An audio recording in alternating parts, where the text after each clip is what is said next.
T'as vu, après, faut rester solide, frérot. C'est une histoire de mental, tout ça. Si t'es pas solide mentalement dans la musique, tu iras pas loin. Parce qu'il y en a, ils vont faire un coup de buzz, ils vont penser que ça y est, tout est réussi. Le plus dur dans la musique, c'est pas de péter, c'est de tenir. Si tu tiens, là t'es fort. Tu fais 10 millions de vues, c'est bien. Mais après, va les tenir, les 10 millions de vues.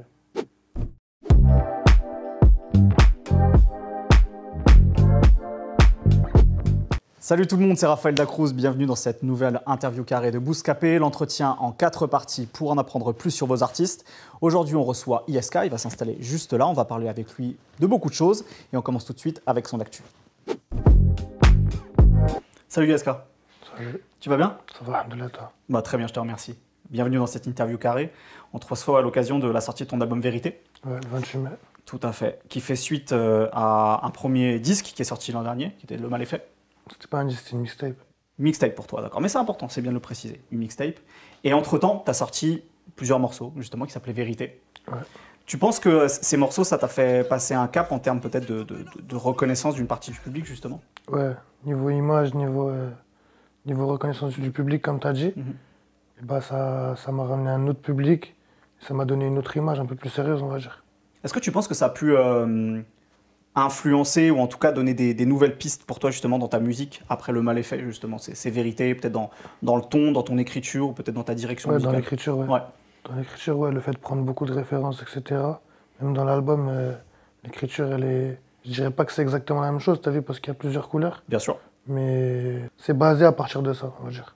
Alors justement, cet album, tu l'as travaillé dans quelles conditions? Parce que Le Mal est fait est sorti, c'était tout début du confinement, mine de rien. Donc depuis un an, il y a beaucoup de choses qui ont pu changer pour les artistes, justement, dans leur manière de travailler. Est-ce que toi, ça a impacté la manière de travailler ta musique? Est-ce que tu avais une intention bien précise avec cet album-là, justement? Non, pas obligatoirement, ça n'a rien changé en vrai de vrai. Toujours studio, pareil, j'avais beaucoup de studios.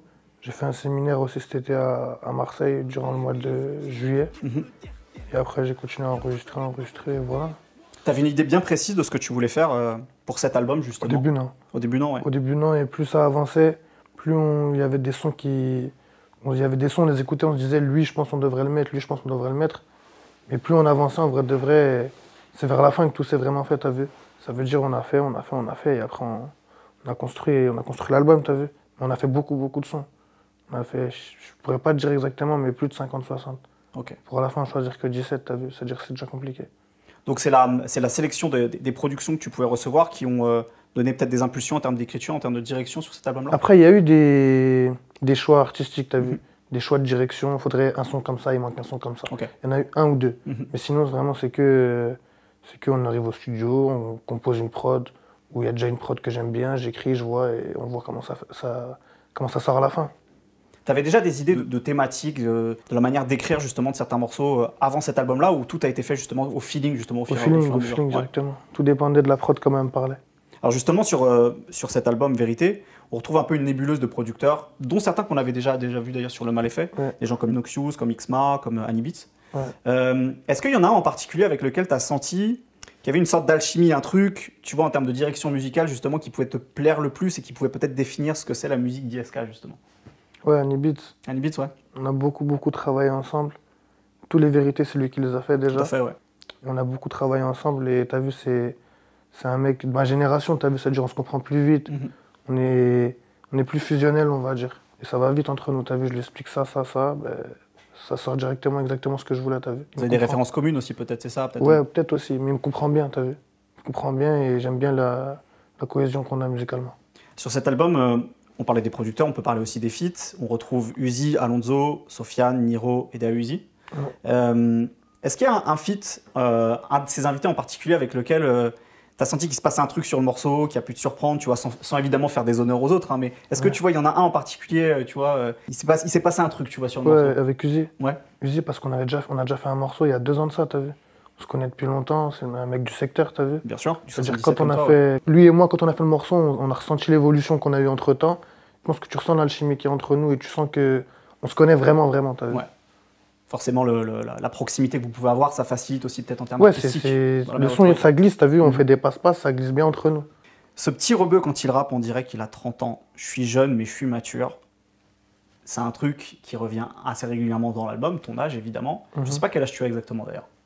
C'est un mystère. C'est un mystère. t'es plutôt jeune, t'as moins de 20 ans à peu près. Je sais pas, peut-être que j'ai plus. Peut-être plus. En tout cas, tu parles souvent de ta jeunesse. Ouais. Ça, c'est une certitude.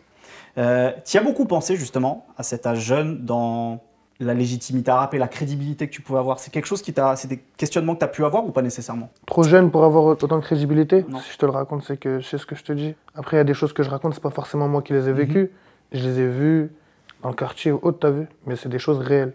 Je vais pas t'inventer une histoire ou quoi. Donc pour toi, il n'y a jamais eu ce doute sur le fait que, en ayant ce jeune âge, tu étais légitime à pouvoir prendre un micro, à écrire et à exprimer des choses dans un morceau? Si, on m'a déjà fait remarquer. Mais j'en ai rien à faire. C'est ce que je veux. Bien sûr. Tu as ta détermination à amener ta Je musique. sais où je vais aller et c'est pas ça qui va m'arrêter. Est-ce que tu as un morceau en particulier qui ressort pour toi de l'album, qui peut-être définit quelque chose pour toi sur cet album-là ou pas? C'est l'intro en vrai de vrai. C'est pas que ça définit quelque chose pour moi, mais c'est un son que je kiffe de fou. Donc c'est Tchernobyl, c'est ça? Ouais, Tchernobyl. Je trouve que c'est un gros son. Et ça s'est fait en plus sur un coup de tête. T'as vu, quand je l'ai écrit, je suis parti voir mon manager, je lui ai fait écouter, je lui ai dit j'ai l'intro de l'album. Sans que, avant de lui faire écouter, je lui ai dit j'ai l'intro, cherche pas. Produit en plus par Annie Beats aussi, je crois. Ouais, bah oui. J'ai produit par lui direct, il m'a envoyé la prod. J'ai kiffé, j'ai kické dessus et ça a glissé. On a tout fait ensemble de A à Z. Ça explique aussi peut-être voilà, pourquoi tu l'as mis en premier ce morceau-là, en termes d'intensité. De toute façon, c'était quand tu écoutes tous les sons, c'est logiquement lui qui passe en premier, t'as vu. C'est la mise en jambe pour l'album. Ouais, voilà. En plus, t'as vu que les dernières phrases du son, elles sont explicites. Genre, tu captes que c'est l'intro en vrai de vrai, t'as vu. Si je prends ce son-là, je le mets en dernier, c'est bizarre, tu comprends pas les dernières phrases du son. De toute façon, t'as écouté, tu vois ce que je veux dire. Quand les gens les écouteront, ils comprendront. Très bien. Et ben justement, on va rentrer un peu plus en détail dans cet album pour la rubrique suivante qui s'appelle Les mots. Juste en face de toi, j'ai imprimé certains extraits de lyrics justement de ton album. Je te propose de les lire les unes après les autres et on discute comme ça des thématiques et des mots que tu as choisis dans ton album justement. On y va. Faut que tu prennes le bas-côté, j'ai rendez-vous sur les champs.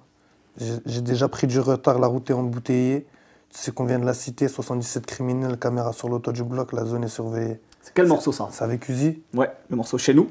Faut que tu prennes le bas-côté, j'ai rendez-vous sur les champs. J'ai déjà pris du retard, la route est embouteillée. Tu sais qu'on vient de la cité, 77 criminels, caméra sur le toit du bloc, la zone est surveillée. Tu viens de la Ferté-sous-Jouarre, ouais. Justement, 77. Pour ceux qui ne connaissent pas la géographie de l'Île-de-France, c'est quand même une ville qui est à 60 km de Paris. Ouais, on est loin. Donc finalement, tu vois, c'est loin. Il y a peut-être des gens qui s'imagineraient que parce que tu es de l'Île-de-France, tu pourrais être parisien, mais en fait, non, c'est loin quand même, 60 km, ça fait de la route, tu vois. Est-ce que tu penses que du coup, le fait d'être aussi éloigné, des gens comme toi, des gens comme Uzi, justement, ça vous donne peut-être une mentale un peu différente de gens qui rappent et qui sont de la petite couronne, tu vois, du 92, du 93. Est-ce que ça vous donne une petite nuance dans votre approche de la musique ou de... Pas de nuance, ouais. Pas de différence, c'est partout la même, mais peut-être une vision des choses différentes, peut-être, t'as vu. Peut-être que t'as vu par exemple un mec de Paname, pour aller au studio, c'est à côté de chez lui, t'as vu. Il peut y aller à pied, il peut y aller en métro. Nous, t'as vu, c'était beaucoup plus compliqué. Et ça nous donne une autre dalle, t'as vu. Quand tu fais Paris, La Ferté tous les jours, tu fais des allers-retours. C'est fatigant. C'est-à-dire, tu te dis, il faut que ça paye, t'as vu. Est-ce que du coup, ça vous donne aussi un enracinement local plus fort, tu penses? Parce que quand on regarde des gens comme toi, comme Uzi, je sais pas, d'autres rappeurs du 77, Timal, DJ Inas, tu vois, j'ai l'impression que vous êtes beaucoup plus portés par les gens de chez vous, tu vois, finalement. Ah bah oui. C'est pas qu'on est soudés, mais on se connaît tous, on se donne tous de la force, on fait en sorte que tout le monde réussisse, t'as vu. Et même pour porter le département, c'est une chose bien, t'as vu, parce que le 7-7, niveau rap, à l'ancienne, c'était... Il y avait des gens, mais c'était pas comme les autres départements, c'était pas comme à Marseille, ou comme dans le 9-4, ou comme dans le 9-3, t'as vu. Et finalement, c'est assez nouveau qu'il y ait autant de têtes d'un seul coup, nouveau, du 77 qui arrive à porter justement les couleurs du département, quoi. Ouais. Et puis en plus, tu le dis dans un autre morceau, dans Bigot, tu dis « c'est moi le représentant de ma vie ». Il y a un peu ce côté justement, peut-être d'une nouveauté, tu vois, d'avoir un nom qui représente cette ville de la Ferté-sous-Jouarre dont tu parles. Ouais, c'est nouveau, pour la ville, c'est nouveau. Mais il y en a beaucoup qui arrivent derrière, t'as vu. Pas derrière, mais il y en a beaucoup qui sont là aussi, t'as vu, mais qui ont juste moins de lumière. Très bien, on passe à la suivante. Je me suis battu toute ma vie, en vrai c'est fatigant. On n'arrêtera que le jour où il y aura un enterrement. Embrouille sur embrouille, c'est fatigant. Je suis dans des sales histoires. Du coup, le titre est assez facile à trouver. Ouais, c'est Sales Histoires. C'est le morceau Sales Histoires. On n'arrêtera que le jour où il y aura un enterrement. Embrouille sur embrouille, c'est fatigant. Je suis dans des sales histoires, boy, sales histoires. C'est un morceau qui est moins intense. Il arrive après des titres justement un peu plus péchus. On parlait de Tchernobyl tout à l'heure justement. Et je trouve que c'est un morceau intéressant, que j'ai trouvé un peu central dans l'album parce que tu parles d'une thématique qu'on retrouve en filigrane dans d'autres morceaux de l'album, c'est la thématique de la violence. Ouais. la violence dont on est témoin, la violence qu'on subit, la violence dont on peut être acteur aussi parfois. Et j'ai l'impression que ça définit plein de choses dans ta musique en fait, ce truc de la violence au quotidien. Tu te dis parfois d'y être habitué en fait à cette violence dans ce morceau-là. Bah oui, tu es habitué. Quand tu grandis avec, t'as vu, tu es habitué. Malheureusement, on va dire que nous, on a grandi avec. On a pris l'habitude et ça nous choque plus, t'as vu. Et c'est de génération en génération, même les petits grandissent comme ça. C'est comme ça, frérot. Tu peux rien. Et en même temps, tu montres une lassitude dans ce morceau-là. Tu dis qu'on n'y peut rien. Et en même Bah temps, oui, mais quand tu grandis, tu dis que ça sert à rien. Se battre tous les jours, tout ça, frérot, tu gagnes pas un euro. Ça nous mène nulle part, t'as vu, à part des problèmes, ça fait rien du tout. Quand est-ce que t'as pris conscience de ça? C'est assez récent? Ou déjà en étant plus jeune, t'as vu cette gamberge-là en te disant... C'est récent. Ouais. C'est récent, t'es fou. T'es fou, moi j'aimais trop ça quand j'étais petit. C'est récent. Et alhamdoulilah, c'est mieux comme ça, wallah. Et justement, qu'est-ce qui t'a fait sortir ce truc-là? Cette espèce de cercle vicieux de la violence qui amène la violence et tu vois, on s'en nourrit et finalement, à un moment donné, il faut s'en sortir. Mais toi, C'est la musique. Ouais. C'est la musique. T'as vu le fait que je prenne conscience que j'ai une carrière, je prenne conscience que...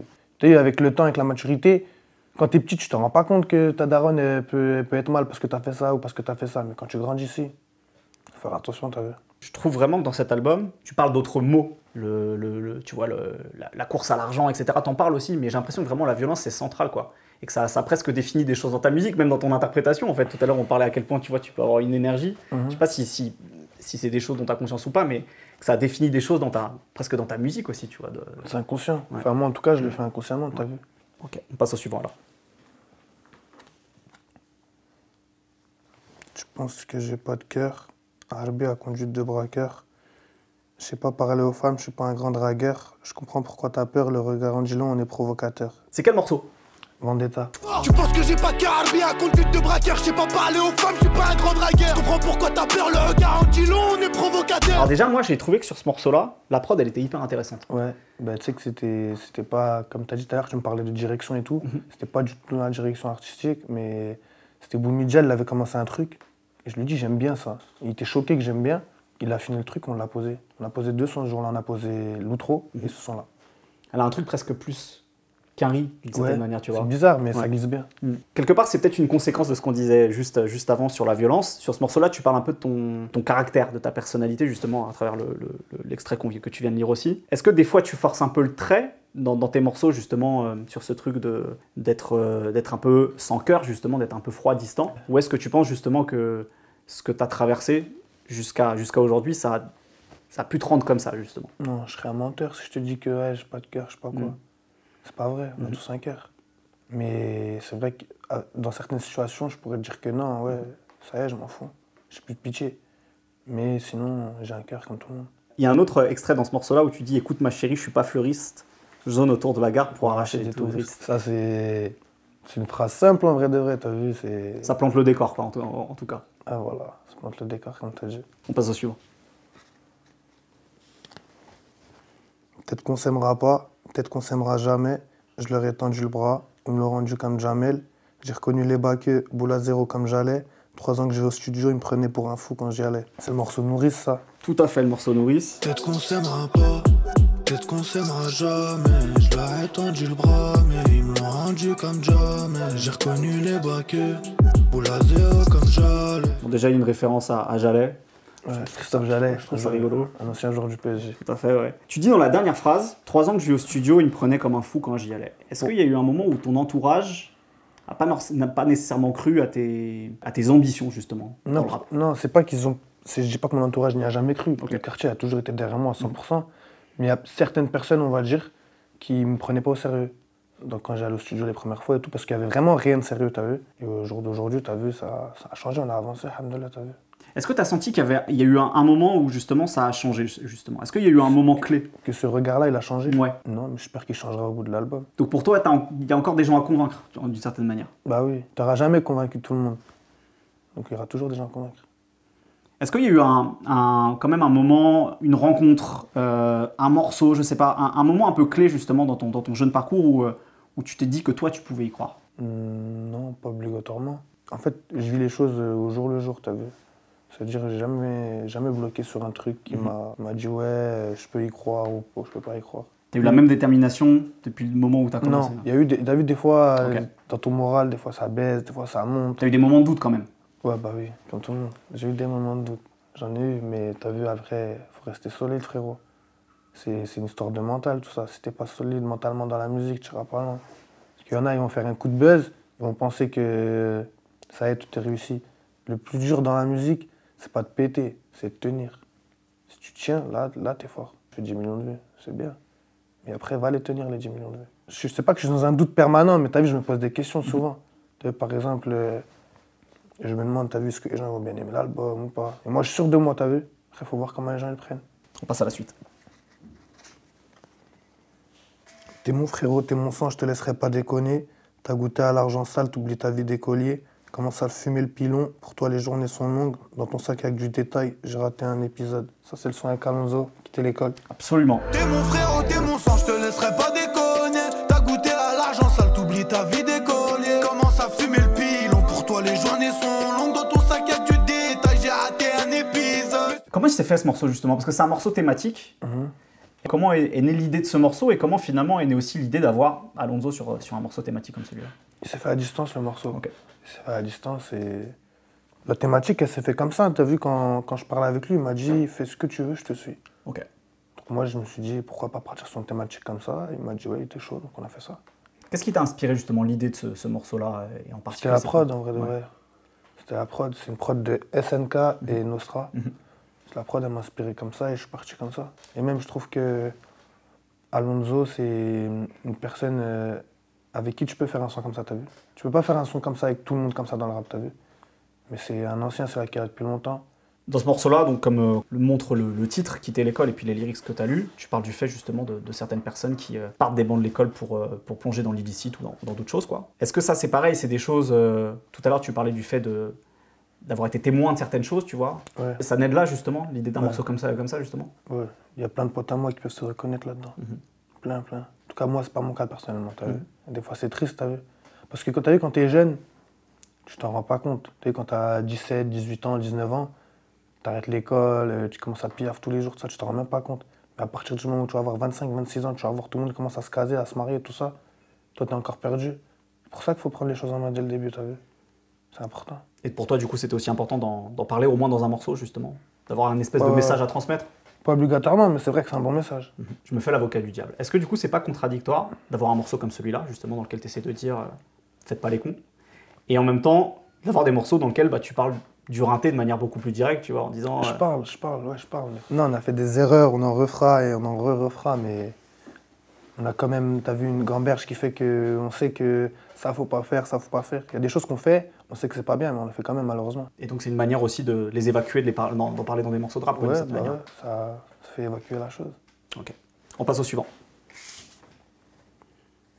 Je suis plus petit que certains, mais c'est la plume qui donne mon âge. Quand je rappe, tout le monde se tait. Je suis comme le vieux du village. C'est dans cette vie-là. Absolument, dans cette vie-là. Je suis plus petit que certains, mais c'est la plume qui donne mon âge. Quand je parle, tout le monde se tait. Je suis comme le vieux du village. On parlait tout à l'heure de ton âge justement au début de cette interview. Tout à l'heure, tu disais que le rap, ça t'a fait sortir de certaines choses qui auraient pu te faire prendre une direction complètement différente dans ta vie. Ouais. Est-ce que tu penses que le rap aussi, ça t'a fait grandir? C'est-à-dire d'écouter des morceaux de rap, ça t'a toi-même fait gamberger C'est justement? même pas écouter écouter des morceaux de rap, si ça peut me faire gamberger et tout. Mais moi, dans le rap, il m'a fait grandir dans le sens où c'est un milieu, t'as vu, je suis arrivé tôt. J'ai un train de vie qu'à mon âge, très peu ont eu, pardon. Et c'est ça qui m'a fait grandir, t'as vu. Je travaillais vraiment. T'as vu, quand on te livre un album, on travaille pour de vrai, frérot. Wallah qu'on travaille pour de vrai. Ça veut dire, t'as vu, tu t'y fais, t'as vu, mais les gens de ton âge, ils font pas tout ça. Après, je dis pas qu'il y en a qui le font pas, t'as vu. Mais en tout cas, moi, dans le rap, j'ai une vie, on va dire, qui est chargée. J'ai un train de vie qui est compliqué. Ma daronne, je la vois rarement, mes petites sœurs, pareil. Et tu penses que cette discipline, tu l'aurais pas eu ailleurs que dans le rap? Non, bah, dans le foot, peut-être. Mais je te mens pas, le foot, c'est, vas-y, c'est derrière moi. Ouais. J'étais bon quand j'étais petit. Mais si, dans le foot, peut-être, parce que dans le foot, t'as la discipline de l'entraînement là, tu manges pas ça, tu fais pas ça. Mais ouais, sinon, dans le seul milieu où j'ai gagné cette discipline, c'est le rap. Est-ce que tu penses que ça t'a permis de t'affirmer aussi? Parce que quand on est jeune, justement... Prendre confiance en soi. Exactement, Ouais. c'est le sens de ma question. Ouais, ça m'a aidé. J'ai vu que je pouvais réaliser des choses que je pensais ne pas pouvoir faire. De dire des choses que je ne pensais pas pouvoir dire. De m'exprimer sur certains points que je pensais que c'était des sujets tabous. Il y a eu des moments en particulier, je sais pas, sur des morceaux, sur cet album ou des morceaux d'avant justement, où t'as même pu te surprendre toi à te dire J'aurais pas imaginé que j'aurais été capable d'écrire ça. Et que justement, parce que tu fais de la musique, parce que t'es un artiste, un auteur, t'es capable aujourd'hui d'avoir cette assurance-là, justement. Un morceau dans l'album, je sais pas. Bah, pas tous, mais il y a certains morceaux, par exemple, que je les écoute, tous les morceaux, je les écoute, je suis fier, t'as vu. Mais il n'y a pas un morceau plus que l'autre où je me dis, j'aurais jamais cru que j'aurais réussi à faire ça. Okay. Quand je te dis ça, c'est pas que je savais que j'allais réussir, c'est que j'y pensais juste pas. Ouais. Je me posais pas la question. Bah, merci beaucoup de nous avoir parlé un petit peu des mots et de certaines thématiques de cet album. On va passer à la rubrique suivante, ça s'appelle le son. Vas-y, carré. Donc je vais te jouer un morceau qui a priori a un son qui a été important dans ton parcours d'auditeur. Je le joue un petit peu et après on en discute. On est venu tout baiser, y'a plus rien à négocier. Ne fais pas le zampa, même ta daronne a des dossiers. En plus, elle est tournée par vous. D'argent, plus d'un signe. Toi qui l'as filmé. Chaque bébé, j'ai payé la chante.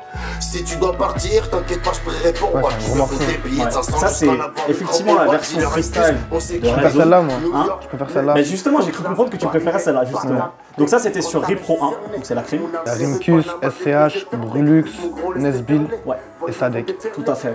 Donc ça, c'est la version freestyle. Donc c'était sur Ripro le morceau original. Ouais. Déjà, pourquoi tu préfères la version freestyle? Parce que je l'ai découvert en version freestyle. Je savais pas qu'il y avait un son. Quand j'ai écouté Ripro, j'ai pas fait attention au son Red Zone. Mais quand j'ai écouté, c'est le freestyle qui m'a marqué, moi, t'as vu. Je pense que c'est assez révélateur de ta génération qui, pour beaucoup, en fait, ont découvert ou se sont appropriés ou, tu vois, ont forgé leur goût d'auditeurs de rap, même déjà avant d'être rappeur, via, en fait, YouTube et des vidéos freestyle, tu vois, plus que des morceaux. Je sais pas si c'est ton cas où il y a eu beaucoup d'autres morceaux freestyle comme ça que tu as écouté, mais j'ai l'impression que c'est un peu le cas de beaucoup de gens de ta génération, quoi, finalement. Ouais, c'est plus des morceaux. Quand on était petit, on n'écoutait pas trop d'albums, t'as vu. On n'était pas branché album ça. Parce qu'on était trop petits encore. Mais ce morceau-là, sauf quand j'étais petit, je me bousillais à ça. Et même là j'ai envie de le réécouter, là, carrément. Pourquoi il te plaît autant ce morceau? Je kiffe, je sais pas. L'instru, elle pète sa mère. Et la cohésion qu'ils sont tous sur le morceau, c'est beau à voir. Au jour d'aujourd'hui, je sais pas si quelqu'un pourrait refaire ça. Il y a un couplet en particulier que tu préfères sur ce morceau? Celui de la crime. Ouais. Celui de la crime, j'aime beaucoup. En vrai, j'aime tous. Celui d'SCH aussi, pète sa mère. SCH était déjà trop fort. Et ça, en plus, je crois, c'est les moments où SCH commençait à... Ouais, il était au tout début de sa carrière. Hein. Ouais. En tout cas, de sa carrière reconnue par le grand public. Ouais, reconnu par le grand public. Ouais. La crime, ça a été un artiste important, justement, en termes peut-être d'influence pour toi? Ouais, j'écoutais beaucoup. Ouais. J'écoutais grave. J'aimais beaucoup ce qu'il faisait. J'aime beaucoup toujours. Mais quand j'étais petit, ça m'a vraiment marqué, ouais. Il y a un morceau de lui en particulier, au-delà de celui-là, justement, qui a pu te marquer, toi, et en tant qu'auditeur? Ouais. Il y en a plein. Il y a Mon Glock te mettra à genoux, Pour de vrai. C'était sur Corleone, qu'on voit juste au-dessus, là, d'ailleurs. Ouais. Il y a Pour de vrai, il y a Dos en or. Si je continue, je peux m'arrêter, t'as vu. Mais il y en a beaucoup. Ouais, c'était un rappeur important pour toi, peut-être même en termes d'influence dans... Musicalement, t'as vu, musicalement, c'est quelqu'un que j'écoutais beaucoup. Et ton projet préféré? On parlait de morceaux, mais je sais pas si du coup, en termes d'album ou de projet préféré, t'as un truc. Entre Corleone et Ripro 1. Ok. Donc vraiment les tout débuts de la... Enfin, les tout débuts, non, parce qu'il y a eu des choses avant. Ah non, aussi, il y a Force et Honneur aussi. Ouais. Je sais pas, vas-y, entre les trois. Ok. C'est marrant parce que Force et Honneur, il y a moins de gens qui le citent, j'ai l'impression. Alors que parce qu'il est plus récent. Ouais, mais moi je le trouve hyper fort, tellement. En plus, tu sais, c'était après son histoire de cavale et tout, tu vois. C'était du placard. Ouais, et je sais pas, je trouve qu'il arrive avec une dalle de ouf sur cet album-là, tu vois. Bah oui, en plus, je crois, j'ai bien dit, c'est son plus gros démarrage en Ah, c'est possible, il était attendu, hein. Bah ouais, moi j'ai kiffé cet album, c'était lourd ça. Lourd. Merci beaucoup de nous avoir parlé de ce morceau et des influences justement que tu as pu avoir à travers ce morceau-là. On va passer à la dernière rubrique de cette émission, ça s'appelle Les Trucs. Pour cette dernière rubrique, Les Trucs, je vais te présenter des objets, ou des vidéos, ou des photos, des choses qui sont liées à ton parcours, ton histoire, tes influences. On va commencer par ça. La Cité Rose. Ça, c'est le film La Cité Rose. Ouais. T'as pas vu Isma par hasard? Non, j'aurais dû lui dire, tu sais, Isma il part en couille. Il bosse pour Narcisse. Remplis ta main au maximum et sors là. À partir de maintenant, t'es guetteur pour mon petit. Apparemment, c'est un film qui est important. J'aime beaucoup ce film.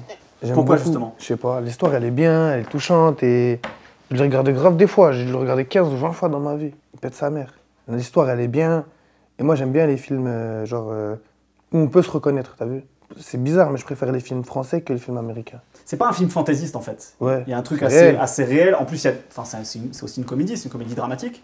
Donc il y a un peu un truc où ça se prend pas au sérieux constamment aussi quoi dans ce film-là. Même si l'histoire elle est un peu triste d'une Ouais, certaine manière, tu vois, mais il y a aussi de l'humour quoi. Voilà, mais c'est réel. Il n'y a pas de science-fiction, je sais pas quoi, c'est réel. J'aime bien les trucs réels. Moi. Est-ce qu'il y avait un côté identification justement quand le film est sorti, t'as pu t'identifier un petit peu à des personnages du film?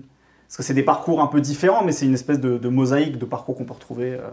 Non, pas obligatoirement, mais il y a des personnes de mon quartier que j'aurais pu identifier à des acteurs jouant dans le film. Ça t'a donné envie éventuellement, toi, je sais pas, soit d'être scénariste, soit d'être... Ouais, j'aimerais bien. ouais. J'aimerais bien. Faire un film, enfin écrire un film ou écrire une série, j'aimerais bien. Peut-être qu'un jour ça se fera. Tiens. L'accélération de Pancrate, toujours Paoletta qui est bien démarqué maintenant. Pancrate l'a vu. Face à Frédéric Déhu, Paoletta dans la surface d'affaire. Oh le but Paoletta, Ouais. Le but exceptionnel. il était trop fort. Encore une fois, face à un Barthez maudit devant le Portugais. C'est Alors, tout à l'heure, on parlait de Jalais. Ouais. Et tu as eu aussi une référence justement à Paoletta dans Paoletta. l'album. Tu dis je redonne le sourire à Paris comme Pedro Miguel Paoletta. Bah oui, il est Pourquoi venu quand Paris c'était au bord du gouffre, il a remis les choses en place, frérot. Paoletta, c'est un grand nom dans l'histoire de Paris, du PSG en tout cas. T'es un supporter parisien, tu connais bien l'histoire du club et tout ou, Ouais, je connais. Ouais. C'est ton joueur préféré dans l'histoire du club, Paoletta ou... Non, Ok. non, je crois que ça va être Mbappé là s'il gagne la Ligue des Champions. Ah, ça Mbappé c'est ou sûr que là Neymar. il va encore plus rentrer dans l'histoire du club, c'est sûr. Ouais. Hop, on passe au suivant. Je te laisse. Must be good today. I will get set. C'est Reddington, Now we'll see. Quelle série c'est ça? c'est Blacklist. Blacklist.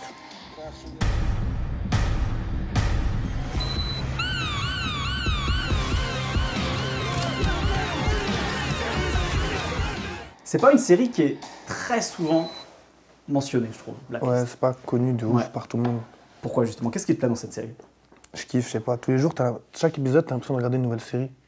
Genre, c'est nouveau, t'as capté. Oui, parce qu'à une chaque nouvelle fois, il y histoire. a ce truc, donc le personnage principal qui est un ancien criminel repenti en gros, et il propose au FBI de retrouver d'autres criminels. En gros, c'est ça, je crois que c'est Ouais. plus ou moins ça le pitch. de Mais la tu série. comprends pas pourquoi, quand tu regardes la saison 1, tu comprends pas pourquoi il fait tout ça. Mhm. C'est quoi le rapport qu'il a avec l'agent Keane et tout. Ça peut de sa mère. Dis-toi juste là, hier soir, je regardais encore. Ok, donc vraiment gros fan de cette série-là. Quoi. Ouais, j'aime bien. Ok. On va passer à un autre objet. Tu les as vus où ces gants? Mais avec ma mère, je les cherchais. Tu peux nous expliquer ce que c'est? C'est des gants pour faire de la bécane. Ok. Donc c'est quoi? C'est du cross? Du cross bitume, exactement. Du cross bitume. Ok. Donc c'est une de tes passions, ça? Ouais, c'est mon kiff même. Ok. C'est mon délire de ouf depuis que je suis petit. Pourquoi justement t'aimes autant ça? Je sais pas, t'as vu quand tu grandis dans un quartier, tu vois les grandes tassetés, ils faisaient de la bécane et tout. Tu tombes vite dans la Matrix. Moi, je suis dans la Matrix pour de vrai. Je fais de la bécane tout le temps, tous les jours. Je me tue à ça. Je pense que j'ai passé le stade de. Je suis plus un débutant, je suis un semi-pro. Et si vous faites ça de votre côté, oubliez pas, hein, mettez des casques, des équipements, c'est important. On Ouais, sait jamais. mettez des casques et tout. Hein. Wallah, je suis déchiré plein de fois, moi. Tiens, un autre objet. C'était mon cartable, ça. Donc ça, c'est vraiment ton sac de cours. Ouais. Ok. Et t'étais un bon étudiant, justement? Ouais. Ok, t'étais plutôt Ouais. bon. Brevet, mention très bien. Mhm. Et de ma classe, j'ai toujours été dans les 3 premiers. Et en même temps, t'avais quand même commencé le rap en même temps que t'étais en cours. Ouais. T'as réussi à trouver l'équilibre entre les deux. J'ai réussi. Ok. J'ai réussi grâce à ma mère qui m'aide beaucoup. Mhm. Et même grâce à la détermination, t'as vu. Très bien. Je vais te présenter un autre objet maintenant. Hop. Est-ce que tu peux nous dire ce que c'est? C'est une photo, ça. C'est de moi et Sly. Attends, je peux la montrer? Bah vas-y. C'est moi quand j'étais petit. Ok. Avec un pote à moi, Sly. Ça n'a pas bougé, toujours là, toujours ensemble. Tu dirais t'as quel âge là? Là, 4 ou 5 ans. Toujours à la Ferté du coup? Toujours. Bah, je te dis que c'est Sly sur la photo. C'est mon pote, on a grandi ensemble. Parce que Toujours. j'ai cru comprendre que t'étais pas né en France. Non, je suis né au Canada. Ok. Je suis né au Canada, mais je suis arrivé tôt en France. Ok. Donc t'as pas vraiment d'attache du coup avec le Canada, c'est ça? Non. D'accord. Juste né là-bas, c'est stylé, c'est tout. Et j'ai cru aussi comprendre que t'étais d'origine tunisienne, c'est ça? Ouais. Peut-être que ça va te parler du coup. C'est ma ville, le bled. Ok. Gola. Donc t'as fait une partie de ton enfance Ouais. en Tunisie du coup. Ouais, j'ai fait une petite partie, j'ai fait de l'école et tout là-bas. Mais voilà, ça c'est ma ville, au bled. Une petite ville, Ok. dans le sud, dans le Sahara. Et du coup, t'as l'impression d'être un peu binational du fait d'être en France, en Tunisie, ou même trinational avec le Canada, ou t'as pas du tout d'attache finalement avec le Canada et tu te sens pas forcément attaché? Avec le Canada, j'ai pas vraiment d'attache. Mhm. Mais si tu parles vraiment Genre réellement, j'ai la triple nationalité. Ok. Mais sinon, moi, pour moi, je suis tunisien. Ok. T'as encore l'occasion d'y aller justement en Tunisie? Bah oui. Ouais. Bah oui, j'ai le passeport, j'ai tout. J'y vais quand je veux. Eh ben merci beaucoup de nous avoir parlé de tout ça. Merci à toi. En primaire, on contrôlait le préau. Aujourd'hui, je veux contrôler le rap game. J'attends le jour où je serai sous les néons. Aller-retour au bled, scolarité difficile. Ça m'a laissé des séquelles. Y'a s'est débrouillé, on était en déficit. Je donnerai tout mon amour pour elle. Merci SK d'avoir été avec nous aujourd'hui. Merci à toi. On le rappelle, on t'a reçu à l'occasion de la sortie de Vérité, ton premier album. Ouais, disponible le 28 mai. Déjà disponible en précommande. Il y a 3 packs. Il y a un CD dédicacé masque et un CD dédicacé avec un t-shirt. Et le 28 mai, disponible partout. En streaming, tout En ça. quoi. streaming et en physique aussi. Et puis en plus, accompagné de la sortie d'un nouveau clip. Ouais, avec Uzi. Très bien. Donc pour le morceau dont on parlait justement tout à l'heure. Ouais, dans l'interview. Exactement. Et ben merci encore à toi et puis bah bonne chance avec cet album. Merci. Salut tout le monde. Jamais en doute, sors la tête de l'eau, j'ai le mental d'un bâtard. Jamais en doute, investir, reprend la vie sans esclave. Jamais en doute.